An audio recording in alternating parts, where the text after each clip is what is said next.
안녕하십니까. JBCN 뉴스입니다. 경기도에 메르스가 확산되자 평택과 수원, 화성 등 7개 지역 학교들은 지난 8일부터 12일까지 휴업에 들어갔는데요.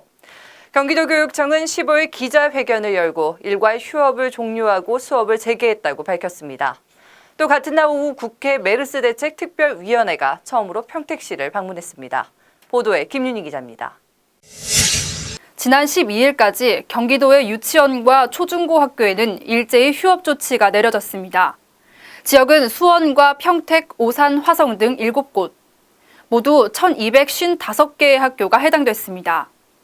이런 가운데 11일 경기도 교육청은 25개 교육지원청 교육장들과 대책회의를 열고 일괄 휴업을 연장하지 않기로 결정했습니다. 이유는 경기도가 안정적으로 대처하고 있고 휴업이 계속된다면 교육과정에 차질이 생긴다는 것이었습니다. 전문기관의 판단과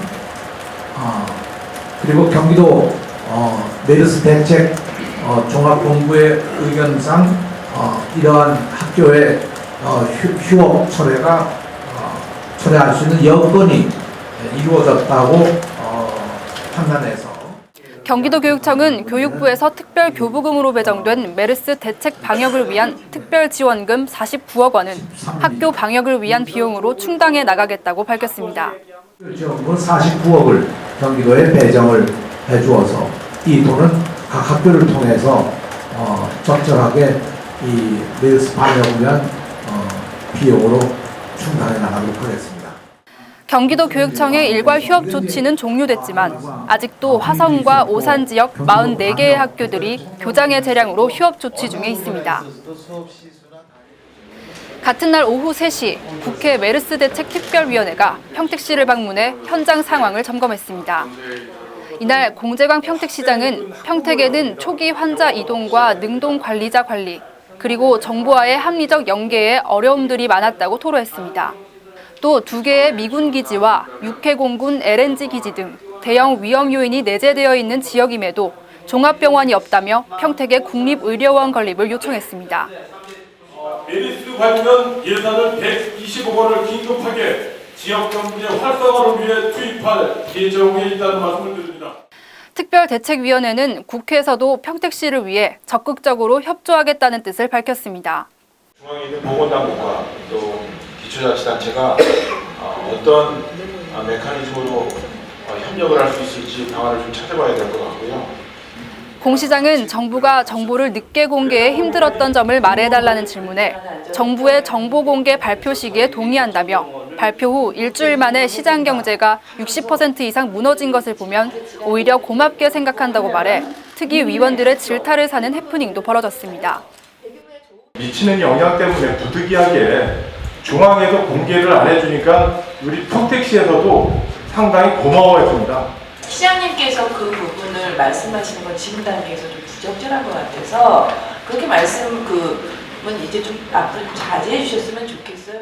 평택시에는 15일 기준 메르스 감염 확진자는 30명, 사망자는 3명이며 관리 대상자는 130명입니다. JBCN 뉴스 김윤희입니다. 국토교통부가 최근 경기도 내 하도급 위반 혐의 업체가 매년 지속적으로 증가하고 있다고 밝혔는데요. 경기도가 이를 막기 위해 오는 26일까지 현장 점검에 나서기로 했습니다. 현장 점검은 2개의 점검반을 편성해 도로 10곳과 하천 5곳 등 하도급 계약을 맺은 발주 공사 현장 20개소를 중심으로 실시하기로 했는데요. 직접 시공의 의무 이행 여부와 하도급 대급 지급 기한 준수 등 13개 주요 항목들에 대해 집중적으로 점검한다는 계획입니다. 경기도는 점검 결과에 따라 현장에서 시정 조치하거나 영업 정지, 과태료 부과 등의 행정 처분을 내릴 방침입니다. 경기 용인시가 연간 4,500만 톤의 물을 재이용하는 관리 계획을 세우고 2022년까지 추진하기로 했습니다.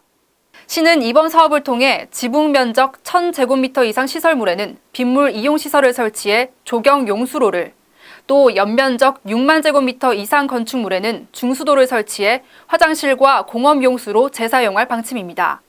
시는 이번 사업으로 기후변화와 물 부족에 앞장서서 대응하고 건전한 물 순환 체계를 구축할 것으로 기대하고 있습니다. 탄저균의 불법 반입과 실험을 규탄하는 서명 운동 캠페인이 오는 19일까지 평택역 앞에서 열립니다. 사회경제발전소와 평택평화센터 등이 함께하는 이번 캠페인은 시민들의 자발적인 서명을 통해 탄저균을 불법 반입한 주한미군을 감염 예방법과 생화학 무기 금지법 위반 혐의로 고발하기 위해 마련됐습니다. 사회경제발전소 이은우 이사장은 이날 캠페인에서 주한미군의 탄저균 실험실을 폐쇄할 때까지 고발 서명과 항의 집회 등을 이어나갈 방침이라고 밝혔습니다. 좀 고발 조치를 통해서 이 불법성을 알리고 또 처벌을 통해서 이제 실험실을 폐쇄하려는 거죠. 이만 뉴스 마치겠습니다. 시청해 주셔서 고맙습니다.